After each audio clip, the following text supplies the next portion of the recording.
জয়গুরু বন্দে পুরুষোত্তমম পরম প্রেমময় শ্রী শ্রী ঠাকুর অনুকূলচন্দ্রকে একদিন কেষ্টদা জিজ্ঞাসা করলেন যে ঠাকুর, টান কেমন করে হয়, যোগাবেগই বা কেমন করে হয়, অনুরাগ কিভাবে হয়? তখন শ্রী শ্রী ঠাকুর বললেন যে করতে করতেই টান গোজায়, যার জন্যে যতটা করা যায় তার প্রতি ততটা সেই টান গোজায়। আর ভালোবাসা অনুরাগ থেকেই তবে টান আসে, এমনি টান আসে না।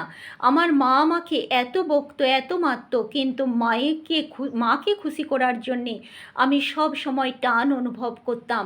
এই করতে করতেই কিন্তু মাকে ছাড়া আমার চলতো না। ওই অনুরাগ ভালোবাসার টানেই আমি কিন্তু সবটা করতাম বলেই বলছেন এটা। তারপরে তাতে ব্রেনে মস্তিষ্কে ছাপ তৈরি হয়, মস্তিষ্ক কোষে তখন যোগাবেগ হয়। আর কর্ম ছাড়া এসব কিছুই হয় না। শুধু ঈশ্বর করো ঈশ্বর করো বললে কিন্তু কখনো হয় না। নিজে